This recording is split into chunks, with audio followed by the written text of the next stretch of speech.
Jerry breaks the game. Gerardo rompe el juego. Welcome to Jerry Breaks the Game. I'm comedian Jerry Rocha, and today I want to talk about my all-time favorite video game, The Legend of Zelda: Breath of the Wild.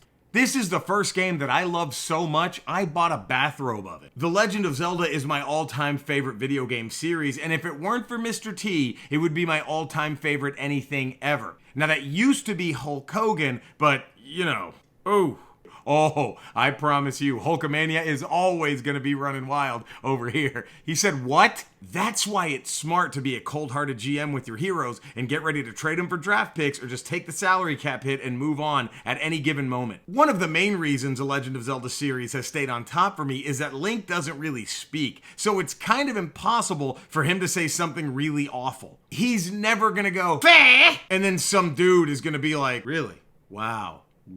He'll also never be in some horrific sex tape. Well, at least not officially. I'm not even gonna bother Googling whatever shit some sick fans have put out there. Princess Zelda's never gonna point a rifle at peaceful protesters and go, "All lives matter!" And just because they're fictional characters doesn't really give them a pass. Check out any Superman comic after Pearl Harbor. Actually, don't. And look, I'm just gonna say it right now. If any awful shit happens to come out about CNC Music Factory or Technotronic, I'm just gonna turn a blind eye. I'm gonna put on blinders and pump up the jam no matter what. I have no idea what wires in my soul The Legend of Zelda connected when I played the first game way back when, but it's never needed maintenance. Every time I start a new Legend of Zelda game, I feel like I'm that 9-year-old who's playing it for the first time. Maybe it's because every time I start a new Legend of Zelda game, my grandmother has just finished beating me for messing my pants. I used to have dreams about new Legend of Zelda games coming out. Okay, fine, I still have dreams about new Legend of Zelda games coming out. The most recent one, I was taken to an extra room in the back of an army surplus store where they had secret Legend of Zelda video games and dolphins who could teach you Spanish. I chose the Zelda games. No regrets. Ah, shit, come on, man. My mom taught me Spanish. I don't need some fucking dolphin. Just give me the Zelda game. So, of course, when Breath of the Wild was released, I took out one of my 14 Legend of Zelda wallets and I bought the game and I gladly dove in. Of course, my expectations for the game were sky high.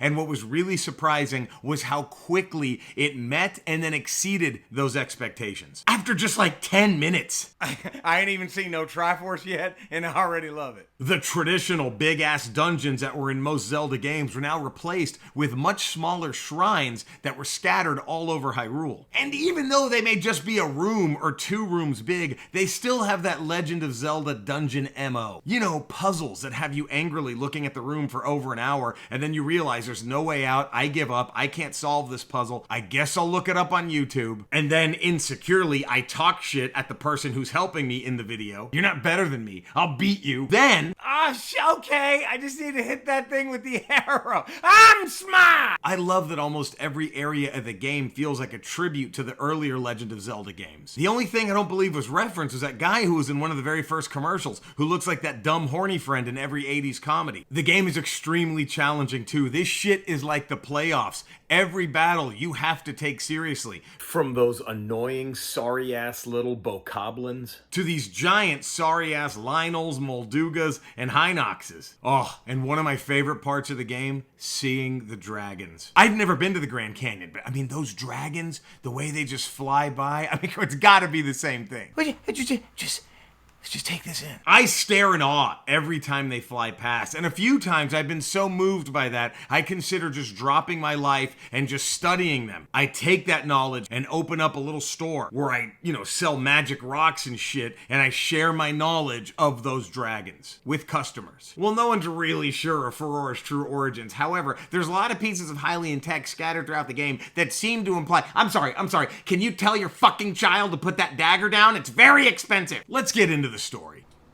Oh! Spoilers. The opening had me a bit confused. We find out that the land of Hyrule had gone 10,000 years without Ganon. 10,000 years ago, Ganon attacked but got his ass kicked. To those who may not know, and if you don't know this and you're still watching this video, all the blessings to you. But Link, Ganon, and Zelda are reborn usually every 100 years. And shit, I can't stop now. Ganon always tries to destroy Link and Zelda to get the full power of the Triforce. Usually, each one is born with a third of the Triforce already in them. The Triforce is an ancient relic created by the gods. I can't stop. Spider-Man exists because Peter Parker was bitten by a radioactive spider. Superman came from a doomed planet. B.A. Baracus is afraid to fly an airplane. And also, it's been 10,000 years and these motherfuckers are still riding horses? They have cameras. They have teleporting. Lasers. Nobody made a spaceship. No one has a fucking radio. Is there a way to reheat what I didn't finish for dinner the night before? Let's call them leftovers, so I can enjoy them the next day without having to start a fire. Are you out of your goddamn mind? Yes, you can press a button to send you from one end of the land to the other instantaneously, but reheat your dinner without starting a fire?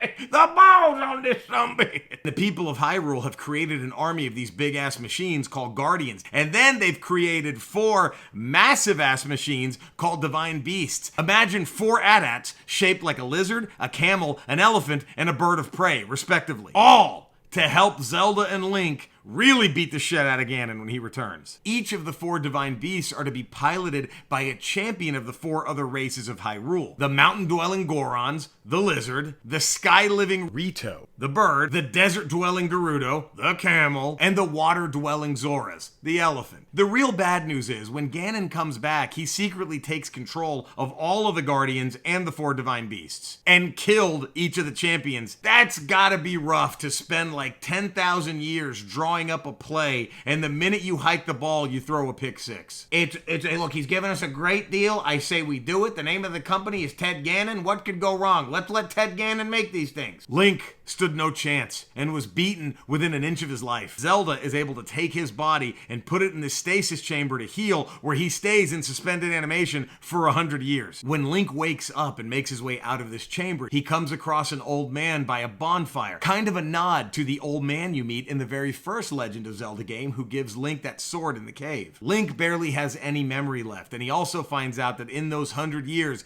Zelda has just turned herself into pure magic energy and is using all she can to try to keep Ganon trapped in her castle. Although Zelda has contained him, Ganon's influence has reached all the evil creatures in Hyrule, and they've been decimating the land. Kinda like how you have one shitty president in a house, but they still have a bunch of neo-Nazis who love them all over the place. The old man, who you find out is the ghost of Princess Zelda's father, the Old King, has you complete a few tasks to teach you the main mechanics you'll use throughout the game. Then once that's over, the map is open, and you can go do whatever you want. There are some people who are skilled enough at this game that right when that map opens up, they go straight to the castle and they beat Ganon with nothing but a stick. I don't understand that on any level. First off, Zelda should probably say something. Where the fuck was this beat him with a stick shit 100 years ago, you fucking dick? Second, even if I spent 30 years practicing to get good enough to do that, I would never do it. I want to experience the game that was made. All of it. Who puts on the dark side of the moon, and then after they hear the very first heartbeat goes, okay, well, how's it end? Huh? Come on. My girlfriend could give 2 shits about stopping Ganon. She just plays the game to fuck up all the creatures, and then cook, and then design new outfits for Link. That's not how you're supposed to play.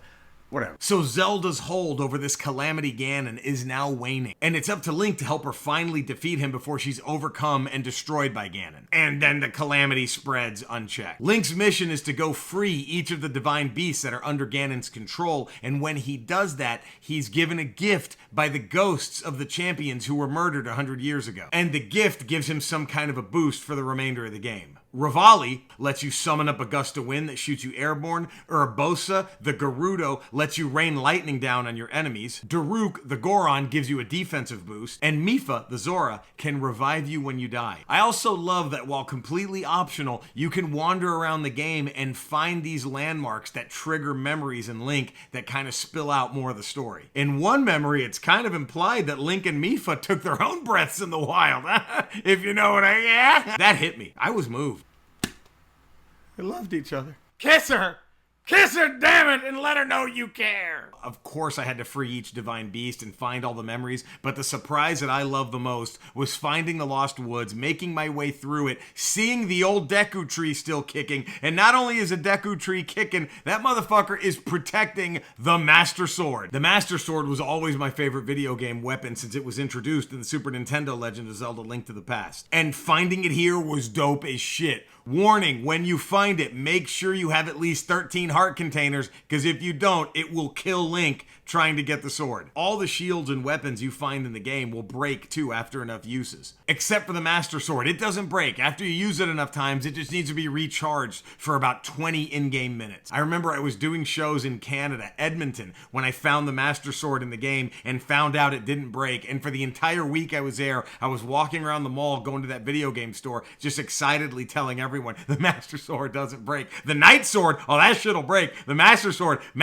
won't break. It was like that first iteration of the XFL when Jesse the Body Ventura went out of his way to tell everybody that the players could date the cheerleaders like anyone gave a fuck. Players can't fuck cheerleaders in the NFL, but in the XFL, the Master Sword doesn't break and it lets you date whoever you want. I loved that this game's story was about these heroes dealing with losing. I mean, you don't ever want to see that, but they pulled it off so well. Imagine a Mario game that opens up where Peach and Bowser are expecting their third child, and a broken, alone, dejected, suicidal Mario just tries to find meaning in his life. Maybe they even recreate that scene from Raging Bull, where Mario looks at Luigi and Yoshi and is like, "You fuck my wife? Let's go." But Breath of the Wild goes there, and it works. They blew it, but instead of giving up, Zelda saves Link and uses all of her power to try to seal away Ganon as best as she could. She spent 100 years purposely fouling Ganon and making him win it at the free throw line. A few years before this game came out, there was a book released called Hyrule Historia that introduced the idea of Link failing. 3 entire timelines of the Legend of Zelda universe were created after Ocarina of Time, and one of them is born when Ganon kills Link.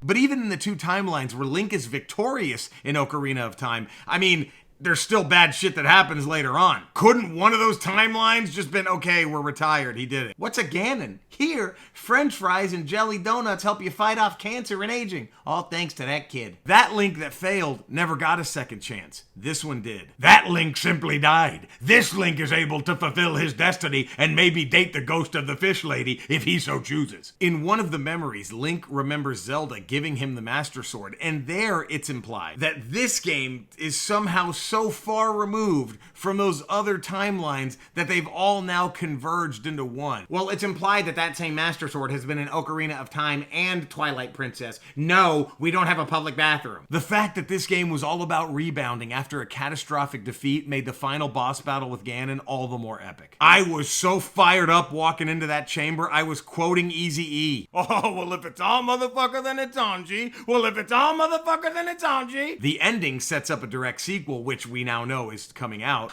I know. I think it's only fitting I used my Breath of the Wild wallet to buy it. It came with the robe. And you know what? I beat Ganon, but I still haven't finished all the DLC for this game. I don't want it to end. The good times that made us laugh. I was planning on 100% completing it, but then I found out to do that, you have to find over like 900 Korok seeds that are hidden throughout the game, and then the prize you get for that is just a golden pile of shit, which is both maddening and one of the greatest fuck you pranks in all of gaming. I'm sure I'll finish all the DLC and probably have that golden turd in hand for whenever the sequel comes out, and be ready to revisit those heroes that, whether skyward bound, adrift in time, or steeped in the glowing embers of twilight, or even after they got the shit kicked out of them, still rebounded to do the right thing, and never dropped a racial slur, and also never got videotaped banging some chode's wife for a stupid radio bit. Thank you for watching Jerry Breaks the Game with me, comedian Jerry Rocha. Please subscribe, give it a thumbs up, click that little bell so you're notified every time a video comes out, spread the word,